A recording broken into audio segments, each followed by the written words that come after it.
First up on the show, the Scenic Stops crew and I have traveled to Columbus Grove. And I really wish I could take a dip in this pool because it really is a very warm day. But unfortunately, I'm not dressed for it.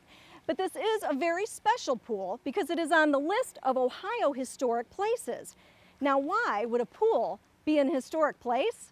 Let's find out.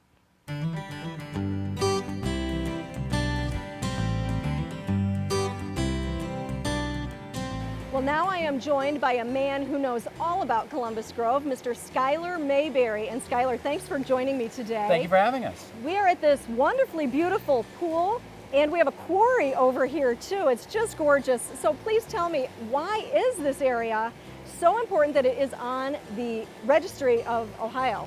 We made the Historic Ohio Register because the Columbus Grove swimming pool was actually a project by the WPA. It was under the New Deal in the 1930s. And it was a way to bring some economic development to Northwest Ohio, not unlike the Toledo Zoo, which was also built in part because of the WPA. The limestone the pool is built around and of was all quarried right here on site in the mid-1930s, as was the bathhouse that you can see behind us. It was built in stages over the next few years, but all of that came right here by labor supported by Columbus Grove and Putnam County.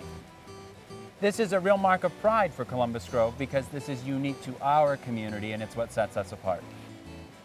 You certainly are an expert. Where did you get all your education on the community? I'm a local. Well, tell me, being from here all your life, what are some of your favorite parts or your favorite memories of being and growing up in this community? I've always enjoyed the fact that I could walk uptown from my house on High Street. I've lived on High Street all my life, and I've known the people that are in the stores when I go in, and they know me by name, and I appreciate that sense of community. Well, and that is, I believe, the story of small town America, places like Columbus Grove where you can be proud of your community and proud of your neighbors. Absolutely, absolutely. You know who you are and what you're a part of in a small town.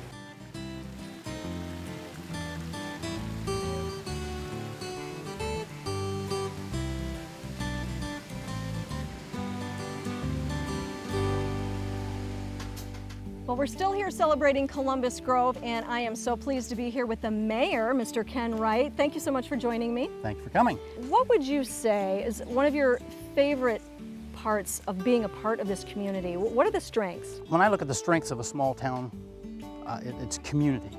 The fact you can walk down the street and people wave, they know who you are, and just the community in general knows everybody. If something happens in the community, everybody knows it before the day is out, type thing. And because everybody's concerned about what's going on in their community. I understand you had some accolades recently. Tell us about that. And we've always felt we've had good schools, but we recently received an honor of being ranked 33rd out of, and I can't give the exact number, something over 800 schools. This came out in U.S. News and World Report. We are the only school district in the county that's actually growing in number. So while our population hasn't changed a lot, obviously there's some youth in this town, which is a great thing to have. That's your future. That's exactly right.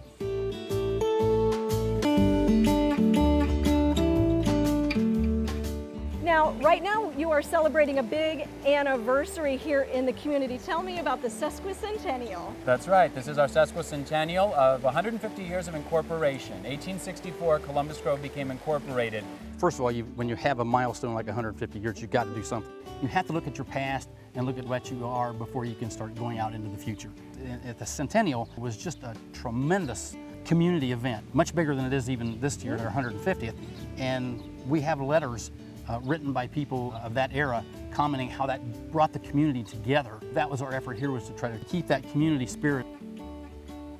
One of the misconceptions of a small town is that there's nothing to do, but that is not true. There is always something to do in a small town because people will come out and get together, and that's what I researched about how through our history people have come out, they have joined in as a sense of community and made things happen. I think right now there is some celebrating going on down in Memorial Park. Absolutely. I think we should go on down and try to join some of the fun. Absolutely.